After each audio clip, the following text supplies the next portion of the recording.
여러분 아시다시피 감리교를 세운 사람이 요한 웨슬레예요. 근데 요한 웨슬레의 아버님이 사무엘 웨슬레고 어머니가 수잔나입니다.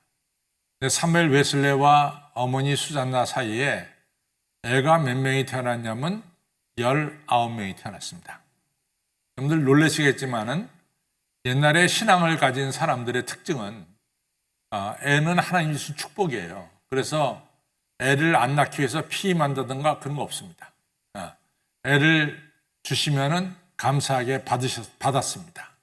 그러다 보니까 사무엘 웨슬레 가정에 자녀가 19명이 출생하게 된 거죠.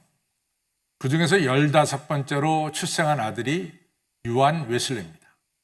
1703년에 태어났는데 요한 웨슬레 아버지 사무엘 웨슬레는 우리가 영국 하면 영국에서 제일 좋은 대학 중에 하나가 옥스퍼드 대학이죠. 그래서 이 사무엘 웨슬레가 옥스퍼드 대학 신학과를 졸업해서 목회자가 됐는데 얼마나 열정적이고 또 목회를 아주 잘해서 많은 성도들이 이 사무엘 웨슬레의 이 목회 이 교회에 출석을 했습니다. 그런 과정에서 아들로 태어난 요한 웨슬레는 어릴 적부터 자연스럽게 교회라고 하는 분위기 속에서 자라났고 아버지 신앙을 본받아서 누구보다도 열심히 신앙생활을 했습니다. 이 요한 웨슬레가 아주 제일 읽고서 제일 은혜를 많이 받은 책 중에 하나가 토마스 아켄퍼스가 쓴 그리스도를 본받아라는 책입니다.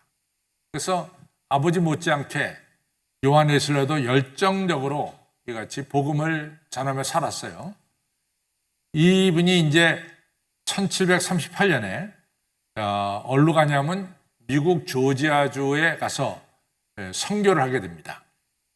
근데 사실은 그 해외 선교죠. 그 당시는 영국이 중심이고 미국이 변방이었으니까 영국 중심에서 변방인 미국에 가서 복음을 전하러 갔는데 그렇게 효과는 못 봤어요. 그리고 이제 다시 영국으로 본국으로 돌아오는데 배를 타고 돌아가게 됐죠. 근데 그 배가 엄청나게 큰 풍랑을 만났습니다. 그래서 배가 뒤집어질 것 같은 그런 위험한 지경에 이르렀죠. 그때 요한 웨슬레는 얼마나 두려운지 내가 이러다 물에 빠져 죽는구나 이런 생각을 하고 굉장히 두려워서 벌벌벌 떨었어요.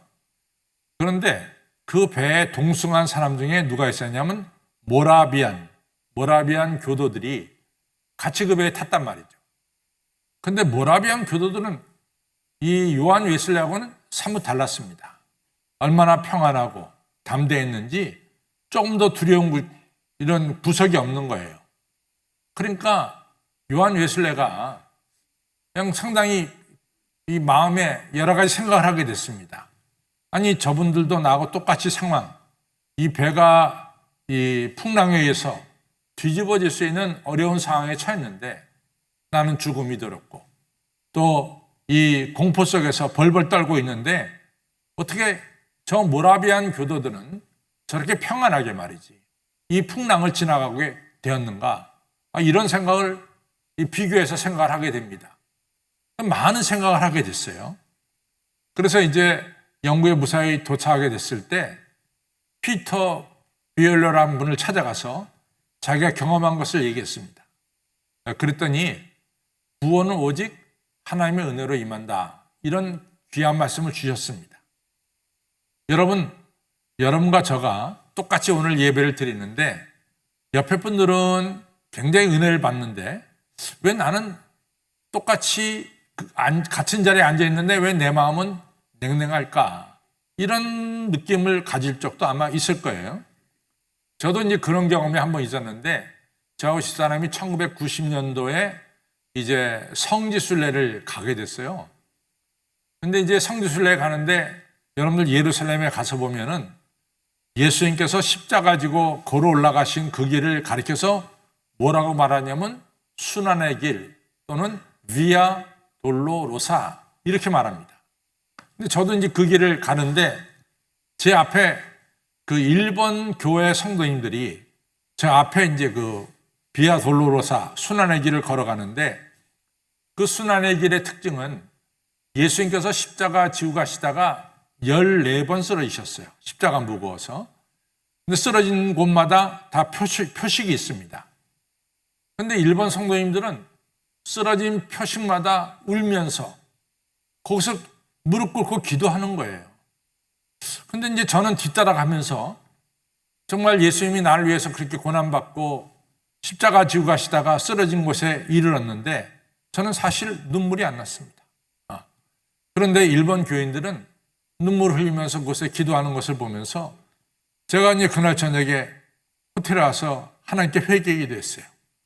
똑같이 이처럼 이 십자가의 고난의 은혜를 받은 일본 성도도 은혜 받았고 나도 받았는데 어떻게 일본 성도님들은 저렇게 그 은혜에 감사함격하는데 저는 왜 이렇게 냉랭한지 모르겠습니다. 그것도 목사라는 사람이. 그러면서 상당히 회개한 적이 있습니다. 이런 마찬가지로 요한에슬로 똑같은 심정을 가진 거예요. 왜 모라비안 교도들은 그 풍랑 앞에서 그렇게 담대한데 나는 겁을 먹고 말이지 벌벌 떨고 두려워하는가? 뭐가 차이가 있는가? 이런 생각을 하게 된 거죠. 요한에슬레가 이런 글을 쓴 적이 있어요. 나는 밥을 못 먹는 사람, 가난한 사람들을 위해서 내 청춘을 바쳤다.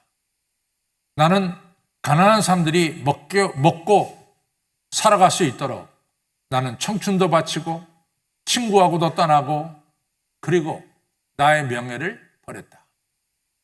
그리고 나는 해외 선교를 위해서 나의 모든 것을 바쳤다.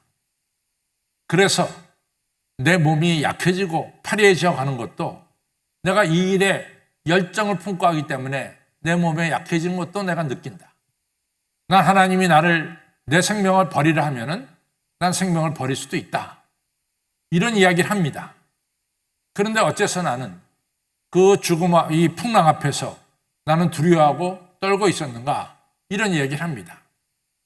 그런데 이러한 이 요한 웨슬레의 고백 속에는 뭐가 빠졌냐면 나의 나된 것은 하나님의 은혜다라고 하는 신앙의 가장 기본적인 기초가 빠져 있습니다.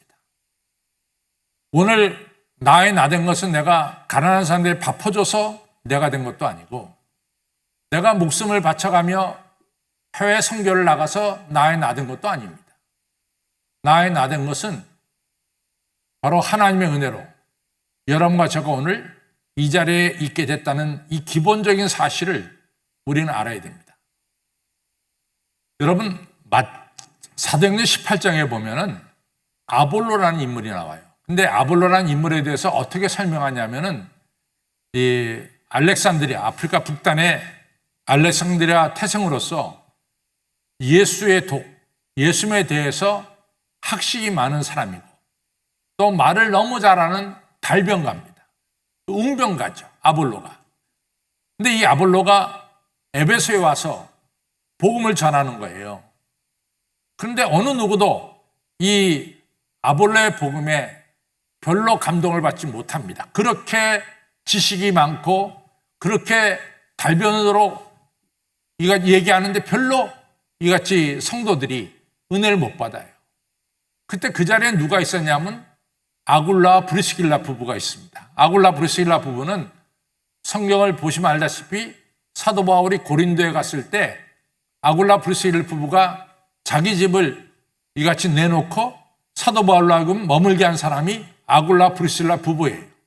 근데 아굴라 브리스길라 부부가 사도 바울로부터 복음을 듣고 사도 바울과 똑같이 이 세상을 돌아다니는 순회 전도자가 된 분이 아굴라 브리스길라 부부입니다. 근데 아굴라 브리스길라 부부가 이 아볼로의 설교를 듣고 뭔가 하나 핵심이 빠졌다는 거죠. 뭔가 기초가 빠졌다는 거죠. 그래서 아굴라 브리스길라 부부가 아볼로를 불렀어요. 그래서 조용히 얘기합니다. 당신은 하나님의 은혜, 당신이 오늘 이같이 복음을 전하게 된 것은 하나님의 은혜인데 그 하나님의 은혜를 알고 있느냐?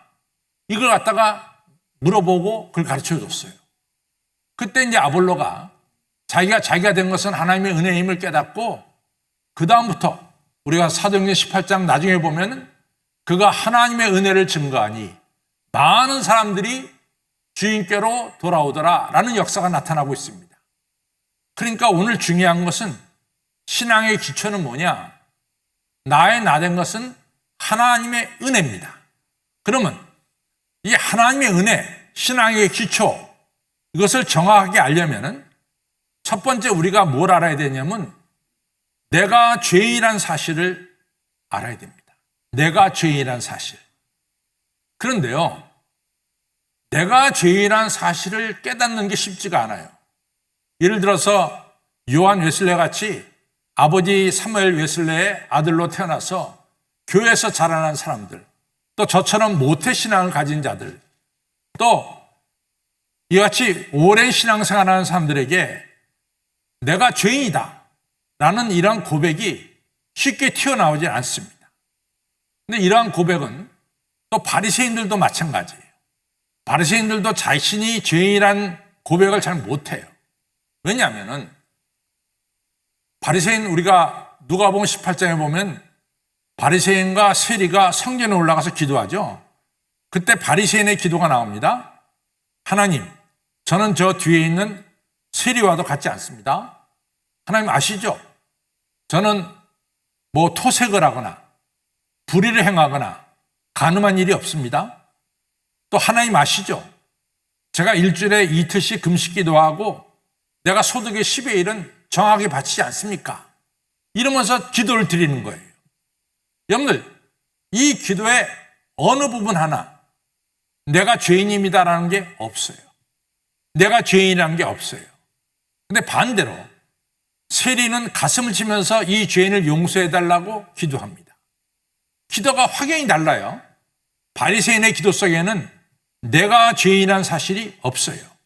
그럼 바리새인이 보는 죄는 뭐냐? 뭐 토색하거나 거짓말 쳐서 남의 재산을 빼앗거나 불의 같이 남을 때리거나 폭력을 가해서 돈을 벌거나 간음하거나 이런 죄들을 짓지 않는 한 자기가 죄라고 생각하지 않는 거예요.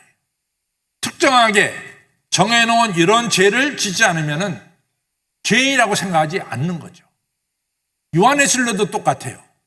요한 웨슬레도 자기가 보면은 자기는 그런 죄를 짓지 않았죠. 그러니까 자기가 죄인이라는 생각을 별로 해본 적이 없습니다. 그리고 오래 믿은 사람들 중에 별로 자기가 죄인이라고 생각하는 사람들이 없어요. 왜? 이러한 죄들을 안 졌기 때문에. 사도 바울도 빌립보 3장에 보면 뭐라고 말하냐면 뭐 우리가 잘 알다시피 난 난지 8일 만에 할례를 받았고 난 이스라엘 사람이고 베냐민 집하고 히브리인 중에 히브리인이고 내가 율법의 의의를 따지고 보면은 흠이 없는 자로다. 이렇게 얘기를 해요. 그러니까 거기에 사도 바울의 이러한 자기의 고백 속에는 자기가 죄인이라는 게 안 들어 있습니다. 자기가 죄인이라는 게 안 들어 있습니다. 그런데 오늘 우리가 읽은 로마서 3장에 보면은 사도 바울이 이제 나중에 변했죠. 로마서 3장에 보면 모든 사람이 죄를 범했다. 의인은 없나니 한 명도 없다. 모든 사람이 죄를 범하였음에 하나님의 영광의 자리에 이르지 못한다 라고 했어요. 그러니까 바리새인이나 이방인이나 할 것 없이 모든 사람들이 죄를 저질렀다는 거죠. 이것이 바로 사도 바울의 분명한 고백입니다. 요한 웨슬레가 이 피터 베올러한테 하나님의 은혜가 아니면 구원을 못 받는다라는 이 말씀을 듣고 곰곰이 자기를 되돌아봤어요.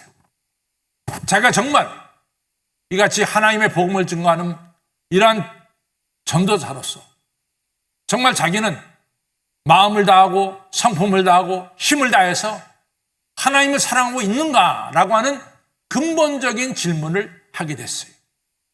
나는 이렇게 나를 구원하신 우리 주님과 함께 내가 날마다 동행하고 살고 있느냐?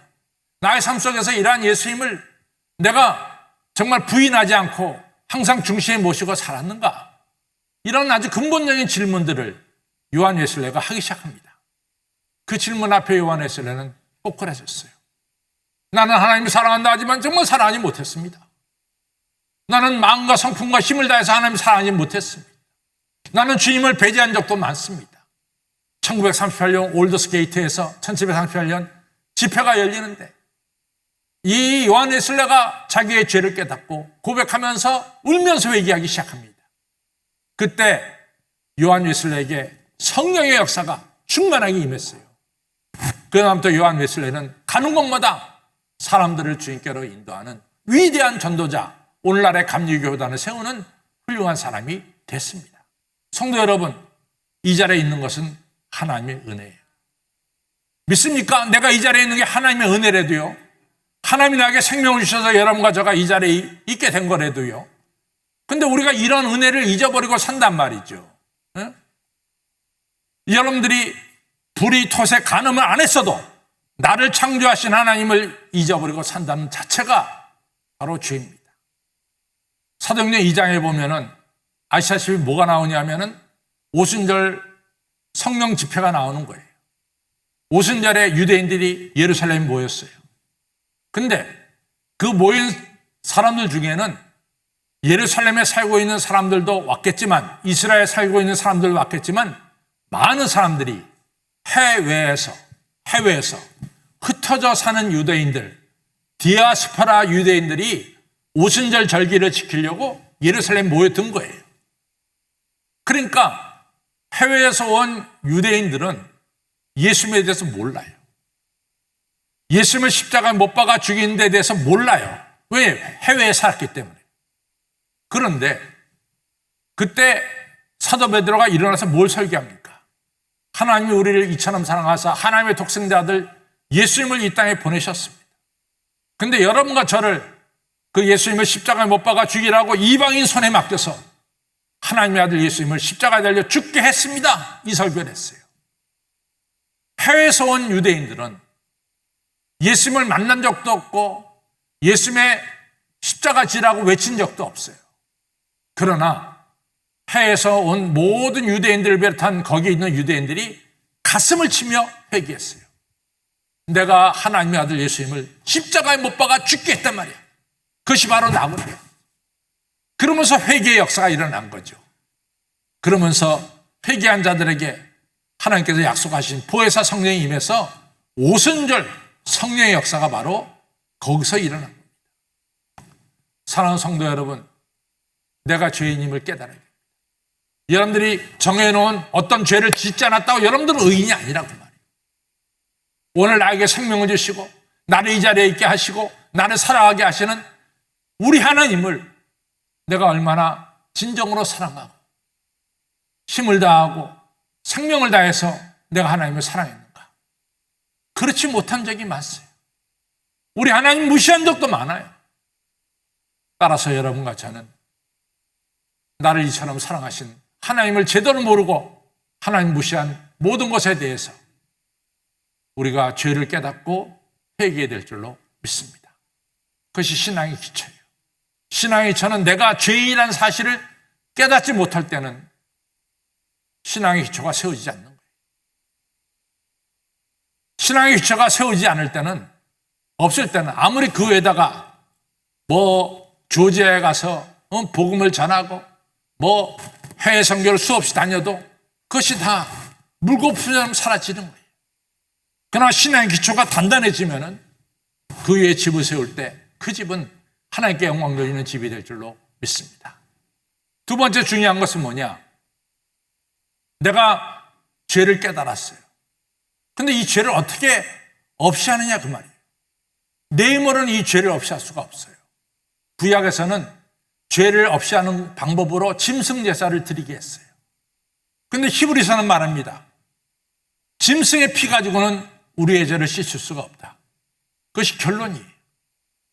만약에 짐승의 피가 우리의 죄를 씻는다면 한 번 짐승 제사를 드리면 끝이지. 왜 매해 짐승 제사를 드리느냐? 그것은 짐승의 피 가지고는 우리 죄가 씻겨질 수 없다는 그 반증이단 말이에요. 그러면 오늘 성경에 중요한 얘기가 나오죠. 로마 3장 23절 모든 사람들이 죄를 범하였음에 하나님의 영광에 이르지 못한다. 이러한 여러분과 저를 위해서 하나님께서 독생자 아들 예수님을 보내주셨어요. 그리고 25절에 뭐라고 말합니까? 하나님이 우리의 죄를 길게 참으셨어요. 여러분과 제가 죄를 지었을 때 심판하여서 당연하지만은 하나님은 참으셨어요. 그리고 독생자 아들 예수님을 이 땅에 보내셔서 우리의 죄를 다 예수님이 되신 지시게 했어요. 길이 참으신 중에 예수님을 보내사 예수님을 하여금 우리의 죄를 다 우리의 죄를 대신 지시게 했어요. 죄는 죽어야 돼. 따라서 예수님은 우리의 죄를 가졌기 때문에 십자가에 달려 죽으셨어요. 그 흘리신 보혈로 말미암아 우리의 모든 죄를 강구하셨느니라 깨끗하게 씻어주셨다라고 말씀하고 있습니다. 이러한 일련의 일이 하나님의 사랑이요 하나님의 의라고 오늘 말씀하고 있어요. 여러분과 저가 죄사함 받고 의롭게 되는 길이 어디 있느냐? 바로 나를 위해서 베푸신 하나님의 의, 하나님의 사랑을 여러분과 저가 받아들일 때 여러분과 저는 죄인에서 의인으로 하나님의 거룩한 자로 세워지는 거죠. 이것이 바로 우리의 신앙의 기초예요. 나는 죄인인데 내 죄를 갖다가 바로 예수 그리스도께서 대신 지시고 십자가에 달려 죽으심으로 나의 모든 죄를 깨끗하게 씻어주셨습니다.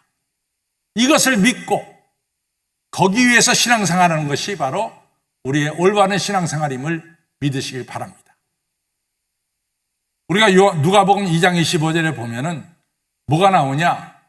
예수님이 난 지 8일 만에 예루살렘 성전에 할례 받으러 갔어요. 그때 예루살렘 성전에서 의인이 한 분 계셨죠? 시므온입니다. 시므온이 마리아 요셉으로부터 아기 예수님을 안게 됩니다. 나 이제 더 이상 살아도 죽어도 여한이 없습니다. 왜냐하면 메시아가 나타나기 기다리며 살았던 분이기 때문에 그렇죠. 그때 시므온이 예수님을 안고 유명한 기도를 드리죠. 바로 이분은 우리의 폐암과 우리의 세워지는 것을 위해서 그리고 비방을 받기 위해서 이 땅에 오신 분이라고 그때 귀한 말씀을 합니다. 그때 마리아가 시므온이 말씀하신 것을 다 마음에 새겼다 그랬어요. 예수님은 어떤 분입니까? 예수님은 우리와 함께 죽고 우리와 함께 패하고 예수님은 어떤 분입니까? 우리를 다시 세워주시는 우리 예수님이에요. 그래서 여기에 진리가 있어요. 우리 예수님은 우리의 죄를 없이 하시고 우리의 죄와 함께 예수님은 죽으시고 다시 우리를 의롭게 세우시는 그분이 바로 예수님이십니다. 여러분과 제가 오늘 의롭게 된 것은 누구 덕분이에요? 예수님 덕분이야. 예수님이 여러분과 저를 죄와 함께 죽으셨고요. 예수님이 여러분과 저를 다시 살리셨어요. 의롭게. 그리고 우리 예수님은 여러분과 저를 하나님의 계획대로 인도해 가시는 거죠. 그래서 우리에게 있어서 예수님은 우리의 소망입니다. 이 몸의 소망은 무엇인가? 이 몸의 소망은 주 예수밖에는 없습니다. 바로 예수님이 내 죄를 없이 하시고 나를 거룩하게 세우셔서 하나님께 영광 돌리는 귀중한 존재로 만들어 주셨습니다. 이것을 확실히 깨닫고 우리 마음속에 새기는 이 신앙이 바로 신앙의 기초고 신앙의 핵심입니다. 아무쪼록 성도 여러분, 내가 죄인임을 잊지 마세요. 여러분과 저가 하나님 모르고 산 게 죄인입니다. 이 죄를 없이 하신 분이 예수님이시고 예수님은 우리 죄와 함께 죽으시고 그리고 우리를 다시 세우시기 위해서 부활하셨어요. 오늘 여러분과 저를 세워주시고 영화롭게 만들어주시는 분은 바로 예수님입니다. 이 예수님은 언제나 마음속에 품으시고 신앙생활 하시는 신앙의 기초가 아주 든든한 여러 성도님들이 다 되시기를 주님의 이름으로 축원합니다.